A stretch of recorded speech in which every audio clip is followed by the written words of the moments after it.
Kahit lasing, maayos pa din kaming nakasayaw na tatlo. After the live, nagpahinga muna kami saglit bago kami umuwi.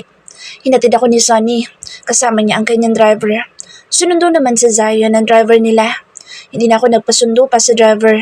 Masasermonan lang ako ni ate sa telepono. Tahimik na ang buong bahay nang dumating ako. Nasa kanya-kanyang kwarto na ang mga tao. Paakyat na ako ng hagdanan nang maramdaman ko na may nakatingin sa akin. Si Samuel. Nandito siya pagkaraan ng ilang araw. Ang lakas talaga ng trip ng lalaking ito. Anong ginagawa mo dito? Naglakad siya palapit sa akin.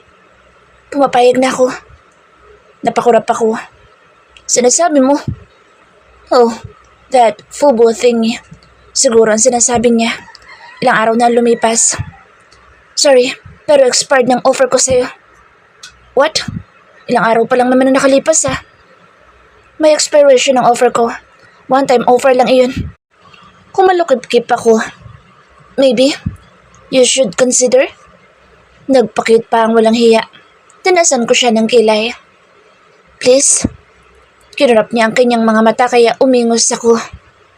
I'll think about it. Tatalikuran ko na sana siya nang may maalala kong sabihin.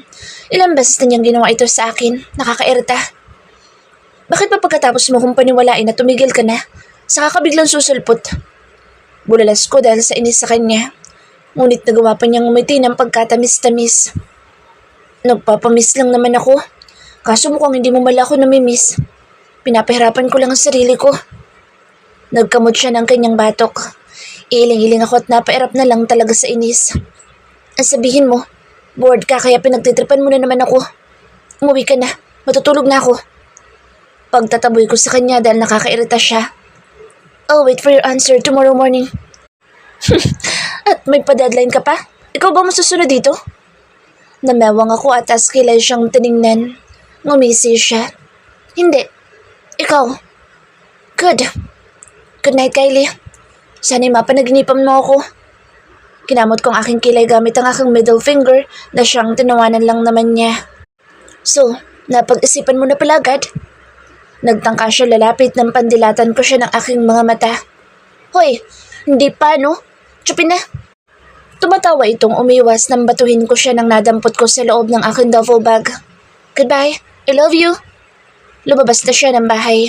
Ako naman ay iiling-iling at nangingiti na umakyat ng hagdanan. Baliwan lalaki iyon. Hangover. Sobrang sakit ng ulo ko pagising ko. Naligo ako agad ng malamig na tubig sakaling maibsan ng sakit. Nagpaakyat na din ako ng pagkain para makainom ako ng gamot. Mamayang hapon na lang siguro ko aalis. Hindi ko kayang lumabas ngayon. Naalala ko si Samuel habang nakahiga ako at nagmumuni-muni. Napapadalas na ang pagtunganga ko. Hindi na ako productive gaya noon. Siguro napapagod na ang katawan at isip ko dahil mula ng high school ako, nagtatrabaho na ako. Tumutulong-tulong ako sa business ni nanay at ate noon. Napapangiti na lang ako habang nagbabalik tanaw ako. Naalala ko yung kabaliwan ko noon kay Samuel. Nagtatrabaho ako sa araw at sa gabi para makapag-ipon lang ng regalo para kay Samuel.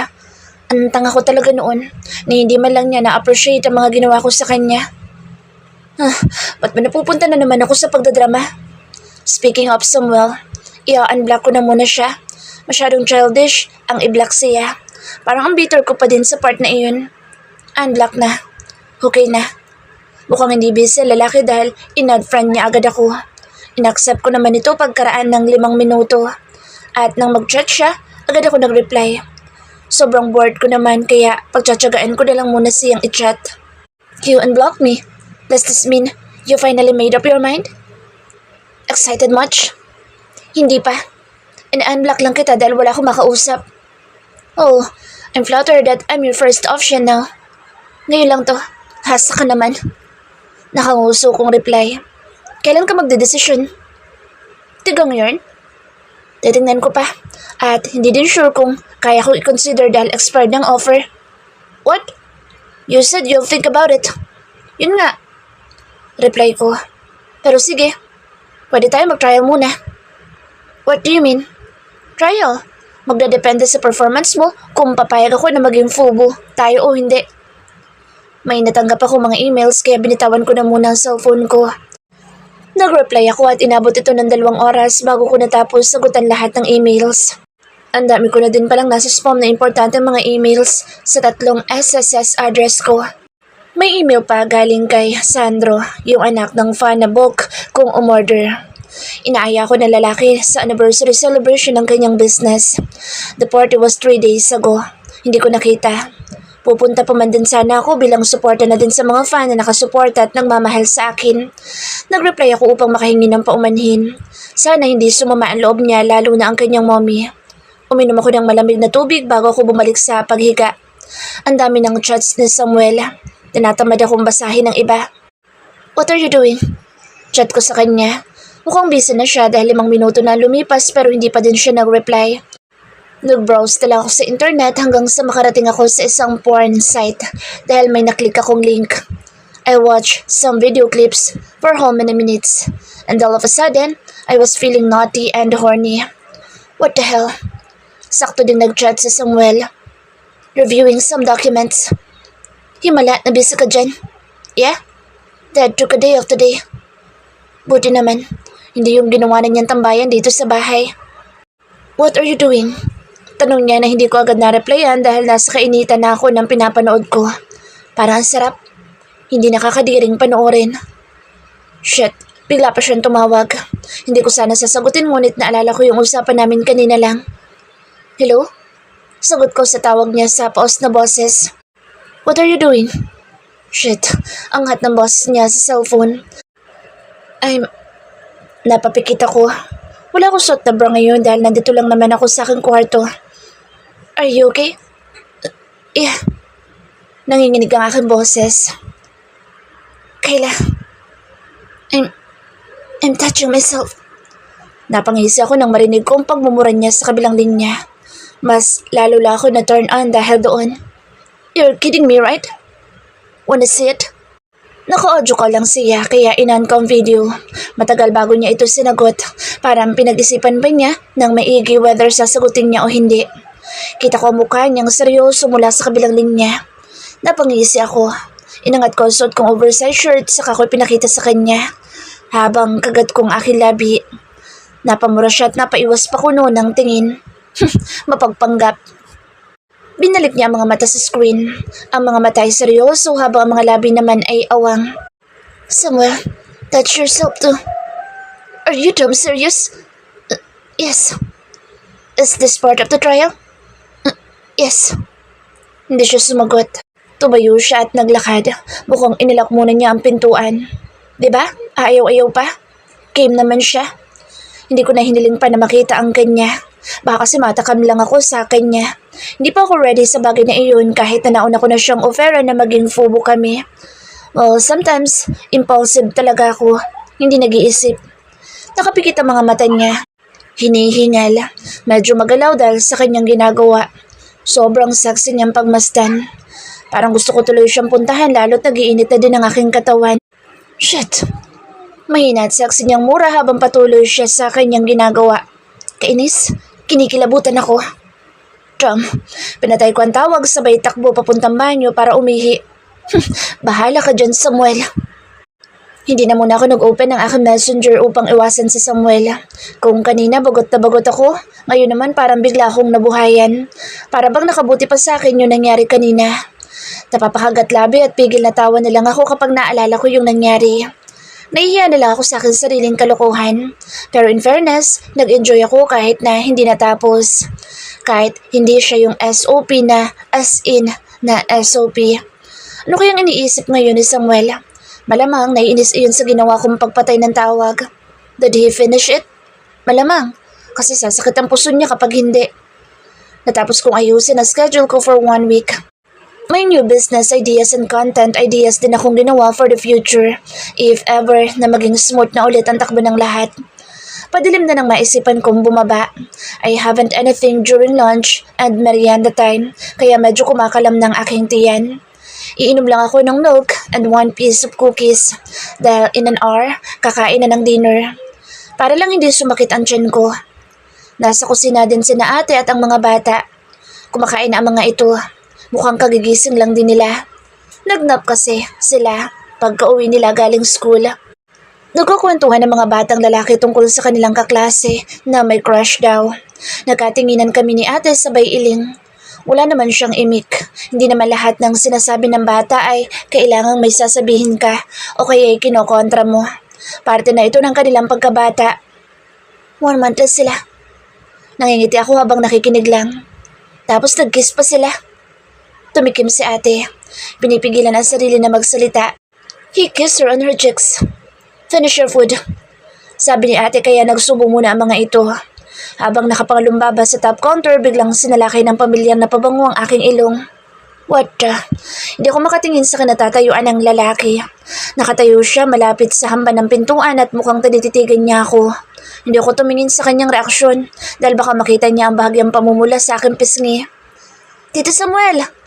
Doon pa lang ito naglakad palapit sa amin. Hello, buddies! May pasulubong kami? Wow! Finish your food first. Utos dito sa mga bata bago naupo sa aking tabi. Napapikit ako ng maamoy ko ang kanyang pabango. Bigla din akong kinabahan sa hindi ko malamang dahilan. Ano nangyari? Hi. Halos bulong na bati niya sa akin. Tumikim ako at umayos ng upo. Hello. Sagot ko nang hindi tumitingin sa kanya. Mahina din ang aking boses. Bakit kayo nagbubulungan dyan? Sita sa amin ni ate. Anong pinag-uusapan niyo, ha? Umupo ako ng tubig saka ako dinampot ang aking baso upang uminom. Sa bawat kilos ko ay nakabantay naman ang mga mata ni Samuel. Hindi na ako komportable. Kayla, anong ginagawa mo? Saway ng aking isip. May sekreto kayo, no? Tumawa ko. Ano naman sekreto? Nakanguso kong sagot. Samuel, tawag ni ate dito. Wala. Ano naman sekreto? Alam mo naman na patay ako sa kapatid mo.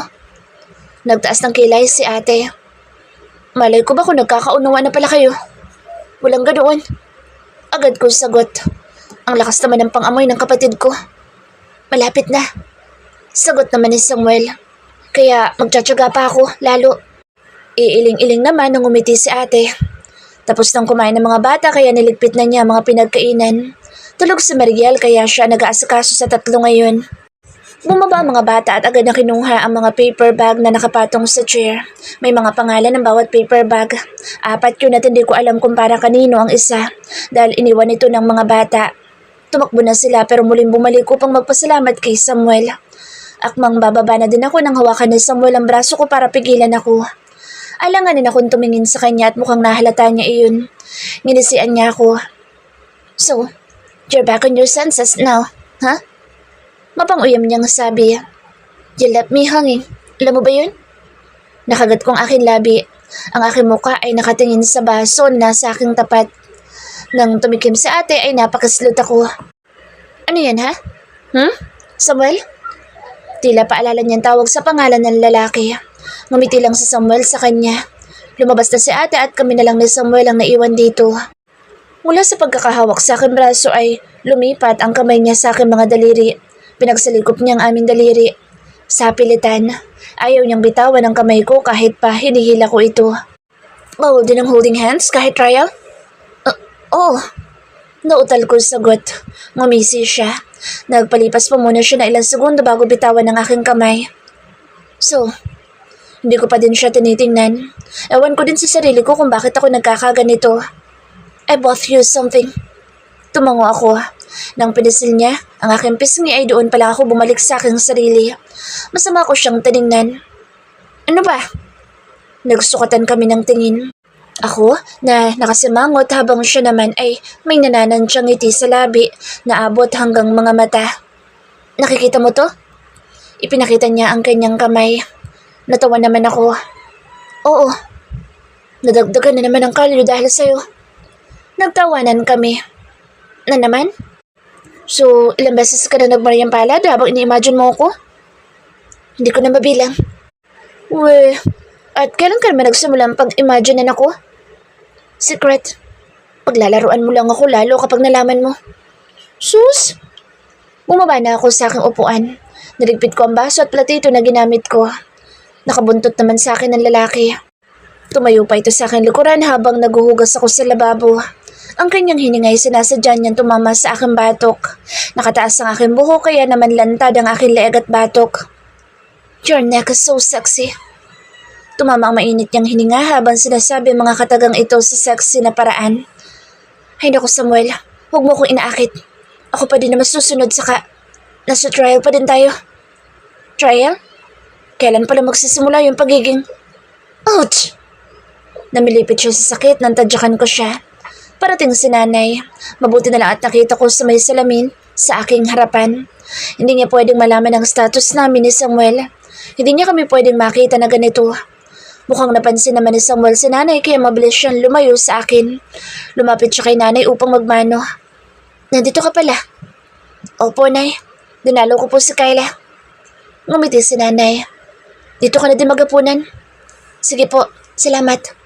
Lumapit sa fridge si nanay upang uminom ng tubig. Si Samuel naman ay lumabas na muna upang puntahan ng mga bata na nagsisigawan sa may living room. Habang umiinom si nanay ay nakatingin siya sa akin. Bakit kayo ni Samuel? Sabi niya habang nakangiti. Hindi naman ako umimik. Isang tipid ng ngiti lang ibinigay ko sa kanya.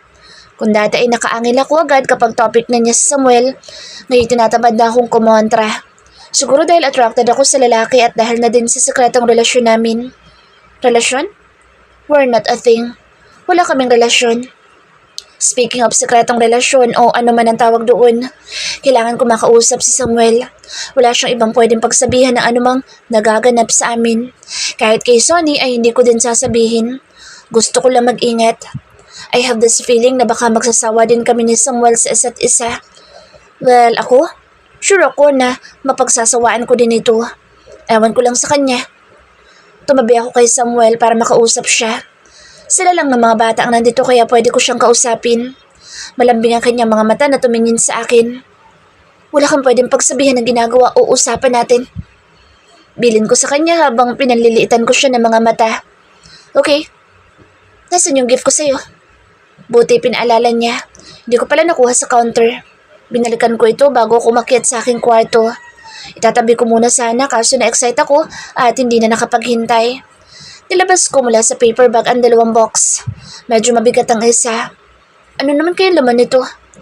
Mahina akong natawa nang mabuksan ko ang box. It's a book. 50 Shades of Grey. May note pa ito. Can't wait to do all these things with you. Para akong baliw na natatawang mag-isa. Plus point siya dito. Ang isang box ay tinitigan ko muna. Hindi naman siguro vibrator ang laman nito, no? Mamaya ko na nga lang bubuksan. Baka mas talong hindi ko na siya makayang hindi tingnan sa muka kapag nakita ko ang laman nito. I'm sure it was some naughty stuff. Sinasabayan niya ang trip ko or maybe he's tempting me. Arte-arte pa kasi noon tapos ngayon gusto din naman pala. I took a picture of the book and sent it to Samuel. Sure ka na kaya mong gawin ng mga nandito? Tawang-tawa ko pagkatapos ko isend ang aking message. At ilang sandali pa nga ay may reply na siya. Nag-send siya ng voice message. Paano mo malalaman kung ayaw mo naman subukan? Grabe, ang hot ng boss niya. Busog na daw ang mga bata kaya kami na lang kumain ng hapunan. Kasabay namin sina Samuel at mga kasambahay at stops sa pagkain. Panakanakang nag-uusap at panakaw-nakaw ng sulyap sa isa't isa. Sina Ate at Kuya na panay ang tinginan sa isa't isa. Tapos susulyap kay Samuel na kanina patingin ang tingin sa akin. Naiiling naman sina Nanay at Kuya Lexter. Nang matapos kaming kumain ay nag-aya si Kuya Lexter na mag-inom. Ayaw sana ni Ate pero nangako si Kuya na konti lang ang iinumin. Halatang ayaw din ni Samuel na mag-inom. Nakahabol pa nga ito ng tingin sa akin na para bang sinasabi niya na mas gusto niya ako makasama kesa si Kuya Lexter. Hindi kami sumunod sa kanila sa labas. Si Ate ay babasahin ang monthly report ng ilang mga shops niya, kaya umakyat na ito sa taas. Si Nanay naman ay magpapahinga na at ako ay umakyat naman sa aking silid upang mag-video ng bagong dance cover. 9:00 na nang matapos ako. Naupo ako tinintay na mag-upload ang video sa lahat ng aking social media accounts. May chat din si Samuel. Nakauwi na raw ito. Mabuti naman at hindi na sila nagpakalasing ni Kuya Lexter. Palainom ako. O let's say lasinggera pero ewan ko ba kung bakit parang ayaw ko ng lasinggero din ang aking... What? Shit. Ang aking? Ang aking ano, Kyla? Hindi ako nag-reply kay Samuel dahil nainis ako sa sarili ko bigla. Hindi ko din maintindihan kung bakit kung ano-ano na lang ang naiisip ko. Naligo ako at nagbihis ng oversized t-shirt saka nahiga sa kama. May missed calls na pala ang lalaki. Tinatanong kung tulog na ako. Sinabi ko na matutulog na. I remember his gifts kaya naman naisipan kong buksan ang kahon na iniwan ko kanina. Napangisa ko na makita ko ang laman ng 3 pares ng underwear. 3 different colors such as black, white, and red. I like it. Binibigyan mo ba talaga ng mga panty at bra mga nagiging fling o babae mo? Chat ko sa kanya. Ang tagal niya nag-type ng isasagot. Mukhang mahaba-haba ang tinitipan niya. Magpapaliwanag. Nainip na ako sa tagal ng reply niya kaya tinawagan ko siya. Hi, why did you call? Kung hintayin ko pa reply mo, malamang nakatulog na ako. Mahina siyang tumawa. Hindi mo ba nagustuhan ang bigay ko? I like it. Isusuot ko to. Gusto mo makita? Wag na. Wag na muna. Pag good boy kunwari. Natatawa kong sabi. Uminat ako. Boring kausap. Wala na siyang imig sa kabilang linya pero hindi ko pa din pinapatay ang tawag. Samuel? What? I'm feeling horny right now. Nakagat kong aking labi at pigil ang pagngiti sa mga labi. You're so cruel. Gusto mo talaga kong pinahihirapan? Hindi ah. Gusto ko nga magpasarap ka eh. Bibitinin mo na naman ako. Ayaw mo? Sige, iba na nga lang ang... No, gusto ko. Tumawa ko. Ang bilis niyang kausap ah. Dati kapag sinabi niyang no, no talaga. Ngayon, para siyang maamong aso na napapasunod ko. Mabilis kong pinatay ang tawag nang biglang magbukas ang pintuan ng aking kwarto. Pumasok si nanay. Kunot ang noon niya habang nakatingin sa akin. Hindi naman siguro ko narinig ni nanay, no? Naupo ko't sumandal sa headboard ng kama. Bakit po, nay? Bukas pupunta ko ng Bulacan. Birthday ng kumari ko. Sige po, nay. Gusto mo sumama? May lakad ako, nay. Next time lang. Alam mo naman na madami pang issue sa akin. Ayoko makasalamuha doon. Baka kung ano-ano na lang na naman ang sabihin ng mga chismosa. Kaya nga dapat magtinu ka na. Nay, matino naman ako ah. Tapid siyang umiti at lumapit sa akin. Naupo siya sa tabi ko saka ako niyakap. Ilang taon ka na sa ginagawa mo? Hindi ka pa ba nagsasawa, anak? Sa alin, nay? Sa pagbaboyfriend? Wala na akong boyfriend ah. Sa pagbablog. Masyado na marami nang babash sa'yo. Nasasaktan ako sa mga sinasabi nila. Niyakap ko siyang pabalik at hindi sumagot. Pinag-iisipan ko na din ang tungkol dito. Siguro magpapahinga or lalo ako or something pero siguro hindi ako titigil sa pagsasayaw hanggang hindi pa ako handang lumagay sa tahimik. Paano ba ako nagsimula? Maayos naman ako. Hindi din ako bastos sa mga tao pero bakit nakakahakot pa din ako ng bashers? May mga charity din akong tinutulungan. Isa nga ito sa dahilan kung bakit gusto kong yumaman noon. Hindi ko na malaya na nakatulog na pala si nanay sa tabi ko. Inayos ko ang kanyang unan at kumot. Ang cellphone ko inilagay ko sa ilalim ng aking unan at ang regalo ni Samuel ay tinago ko sa drawer ko. Hindi na ako nag-chat pa kay Samuel. Bahala siya sa buhay niya. Maaga kong bumangon kahit inaantok pa dahil ihatid ko si nanay sa baba. Tunulungan ko din siya sa mga dadalhin niya pa Bulacan. Madami siya mga pasalubong para sa mga kaibigan at kakilala doon. Nang makaalis ang sasakyan ay sakto namang dumating ang isang sasakyan. Isang itim na Audi. Tila madramang bumaba mula roon ang isang gwapong lalaki na busangot ang mukha. Napangisi tuloy ako. Malamang galit ito sa akin dahil sa pagputol ko ng tawag. Good morning. Natatawa kong bati pero nanatili ang kasungitan sa kanyang mukha. Bad morning?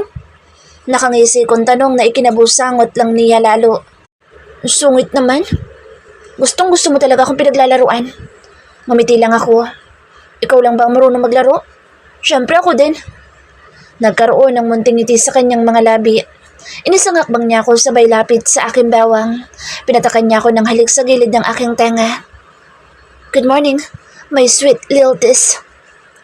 Naginit ang aking pisngi at ang puso ko'y naghormentado. Hindi ako nakagalaw. Hindi ko inaasahan ang kanyang ginawa. Hinalikan niya ako sa gilid ng aking labi. Lo, nagkiss sila. Mabilis kong naitulak si Samuel nang marinig ko ang boss ng isa sa kambal. Tita! Mabilis ko silang sinitsitan at nilapitan. Wala kayong nakita. Bilin ko sa kanila. Huh? Nakita namin, tita. Nag-ano ko... Tinakpan ko ang kanyang labi. Paano ko ba uutuin ang mga ito para hindi nila ako isumbong? Gusto niyo ng donut? Sabay silang umiling. Gusto niyo ng new toys? Isa-isa silang nagsabi ng mga gusto nila. Okay, bibilhin ko mamaya basta wala kayong nakita. Tita, hindi kami blind. Oo nga, basta secret natin yun, okay? Huwag niyong sasabihin sa mommy niyo, kay nanay, kahit kanino. Hindi namin sasabihin na nag-kiss kayo, tita. Hindi naman kami nag-kiss eh. Nakita namin, tita. Huwag niyo sasabihin, okay? Opo, hindi po namin sasabihin na nag-kiss kayo na Tito Samuel. Mahinang natawa si Samuel. Sakto naman pababa si ate kaya umayos ako ng tayo. Ang mga bata naman ay nagkatinginan. Nagpipigil ang mga ito ng sarili na sabihin ang nakita. Ang aga naman ang manliligaw na to. Sabi ni ate. Hi, good morning. Bati naman ni Samuel. Kumusta naman kayo? Wala pa din bang improvement? Mag-boyfriend na po sila, mommy. Sabi ng isa sa kambal na ikinalaki ng mata ko. Totoo? Hindi naman makapaniwalang tanong ni ate. Ano mag-boyfriend? Hindi ah. Nag-kiss kayo eh. Ay, bakit ko sinabi? Inis na sabi ng isa sa kambal. Kaya nga, secret lang yun eh. Hindi na tayo bibilhan ni tita ng toys. Naningkit ang mga mata ni ate Kendra. Humalukip-kip ito habang paliit ng paliit ang mga mata na nakatingin sa amin ni Samuel. Umiling naman ako. Hindi kami. Tinignan ni ate si Samuel. Hindi pa kami. Bakit may pahalik sa lips? Sa pisngi lang iyon. Nakanguso kong sagot. Nagyakap sila, mommy. Ang sarap kurutin na madaldal na batang ito. Anong yakap? Inis ko namang tanong. Nagganito sila. At ginaya pa nila kung paano hinapit ni Samuel ang bewang ko kanina. Napangisi si ate na nauwi sa halakak. Sure kayong hindi pa kayo, ha? Hindi nga. Kayong una makakaalam kapag sinagot na niya ako. Masaya naman sabi ni Samuel. Kapag naglalandian kayo, siguraduhin niyo na walang batang nakatingin sa inyo. Tinuturuan niyo maging malandi itong mga anak ko. Baka maaga ako maging lola niyan. Anong naglalandian? Bakit hindi ba? Anong tawag sa pahapit bawang? Pumalatak siya. Diyan na nga kayo. Nagsipunta sa kusina ang mag-iina at naiwan naman kami ni Samuel na dalawa dito sa living room. Aalis na din ako. May meeting ako ngayon. Mamayang gabi pa makakabalik sina daddy at mommy. Okay. Gusto lang kitang makita para mawala ang inis ko dahil sa ginawa mo sa akin kagabi. Tumawa ko. Sorry naman. Biglang sumulpot si nanay. Hindi ko nalak ang pintuan. Buti na lang at hindi ako naabutan. Namula ang kanyang pisngi. Matanda ka na. Hindi ka conservative dahil playboy ka. Baka nakakalimutan mo na. Hindi na ako playboy ngayon. Matagal na. If you say so. Sige na, umalis ka na. Aakyat na din ako sa taas. Milaka din ako ngayon. Nakangiti niya akong pinagmasdan. Taas kilay ko naman siya tinignan sa mukha hanggang sa bumaba ito sa gitna ng kanyang mga hita. Grabe naman yan. Pangaasar ko. Nakabukol kasi ang kanyang alaga. Huwag mong tingnan. Saway naman niya. Bakit? Tumalikod siya sa akin. Panagutan mong ginagawa mo sa akin, Kayla. Natawa naman ako sa pagbabanta niya. Hanggang sa makaalis siya ay nakangiti na ako. Ang ganda tuloy na simula ng aking araw. Pagsapit ng event, after lunch ay naisipan kong tumambay sa isang coffee shop para magpalipas ng oras at para na rin i-review ang aking mga save files. Gusto ko malaman kung kailan ang mga expirations ng mga kontrata ko sa mga partnership na brands. Plano ko kasi na hindi na muna ako magre-renew sa mga ito at hindi na din muna tatanggap para wala akong sakit na ulo. Baka kasi maisipan kong tumigil pagsapit ng bagong taon. Hindi naman as in full stop.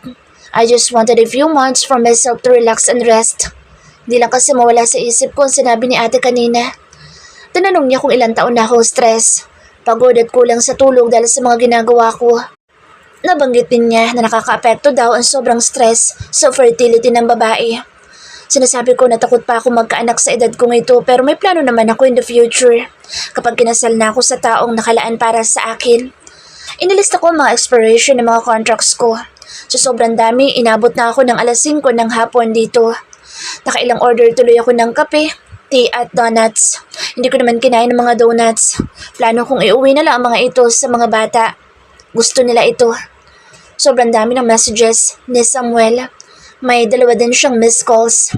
Hindi daw siya makakapunta sa bahay ngayon dahil susunduin niya mga magulang sa airport. Okay, Ito lang ang reply ko sa lahat ng mga messages niya. Hindi pa din naman ako uuwi dahil magpapa-food spa at manicure kami ni Sunny at on the way na daw siya doon. At nang matapos ay napagkasunduan namin kumain na din sa restaurant na nasa malapit. Nagsalad lang ako dahil nabusog ako sa dami ng ininom ko na coffee at frappe kanina. Habang kumakain ay pinag-usapan namin ang tungkol sa bakasyon ko. Gusto din niya sanang sumamang magbakasyon pero nataon na fully book ang schedule niya. Next time na lang, gusto ko din talaga mapag-isa. Hindi ko mapigilang sabihin ang nasa isip ko. Sure ka ba na mag-isa ka lang sa bakasyon na yan? Oo naman. Sino naman ang sasama ko? Si Samuel. Hindi no. Hindi ko sinabi sa kanya na magbabakasyon ako. At huwag mo na ding subukan ipaalam sa kanya. Eh di hindi. Sabagay, maganda din na. Hindi mo siya kasama. Gamitin mo ang bakasyon mo para makapag-isip ng gusto. Kung kaya mo na ba siyang tanggapin ulit? Hindi ako umimik. Nakatingin lang ako sa mga glass wall habang nakahalukip-kip. Pero kapag tinanggap mo siya, handa ka na bang iwanan ang buhay mo? Medyo conservative ang kanyang mommy. Hindi pa din ako nagsalita. Hindi pa talaga sumasagi sa isip ko ang bagay na iyon. About me and Samuel. Reconciliation, getting to know his parents, settling down. As in wala pa. Siguro dahil hindi pa niya ibinibigay ang gusto ko. Ang explanation.